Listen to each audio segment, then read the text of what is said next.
C'est le mois de la photo à Paris et Actualité Bilingue se promène à Montmartre à la rencontre de l'œuvre de Diane Chénel, une photographe française originaire de l'Île-de-France.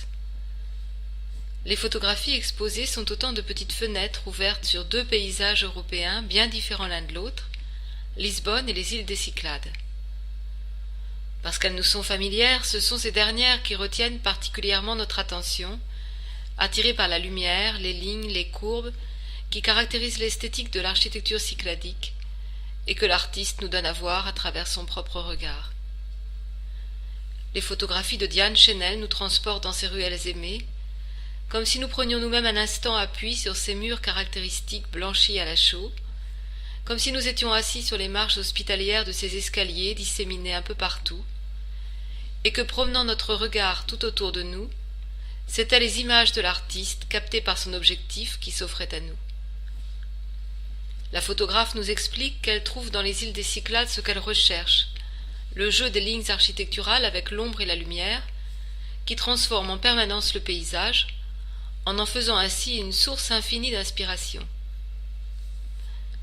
La combinaison de l'architecture cycladique si singulière et de l'abondante lumière évoque pour elle les peintures abstraites, les associations cubistes, et laisse jouer l'imagination sans rompre pour autant l'harmonie, la pesanteur des formes allégée sous l'influence de la lumière.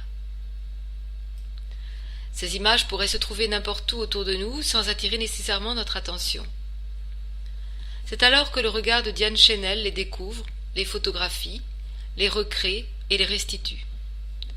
L'expression recréer évoque ici le travail de retouche des photos avec différents logiciels, comme Photoshop, avec lesquels la photographe intervient sur les clichés, en les enrichissant de son propre coup de pinceau.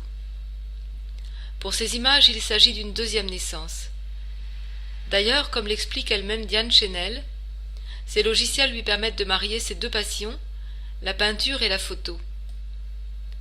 Je photographie ce que je veux, et par la suite j'interviens sur les couleurs, exactement comme je le ferais si je les peignais. Le résultat est alors à la fois plus personnel et plus complexe, mêlant ce qu'elle voit et ce qu'elle imagine. Sa rencontre avec la Grèce remonte au début des années 70, lorsque toute jeune, elle visite Corfou.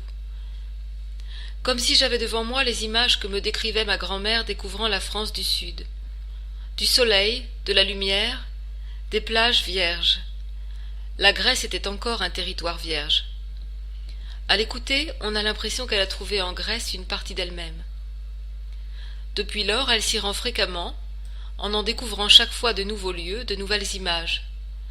D'ailleurs, comme elle le souligne, connaître un lieu exige du temps, de la durée. Notre échange touchant à sa fin, elle nous fait part de ses craintes quant à l'avenir des paysages grecs, et surtout des plages grecques, en grand danger d'être sacrifiées sur l'autel de la commercialisation. Ne laissons pas se perdre cette beauté. Ce message en tête, on regarde une dernière fois les belles images de Diane Chénel, avant de les laisser derrière nous et de sortir dans les rues de Montmartre.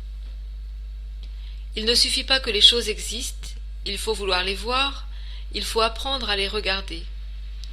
Et les photos de Diane Chénel ont encore ajouté une touche de lumière au paysage familier des Cyclades, non pas à la façon d'une carte postale touristique, mais comme une sensation vivante et immédiate suggérée par l'image, la lumière, l'imagination devenue une même chose, un instant, là quelque part dans les Cyclades, là quelque part à Lisbonne, là quelque part.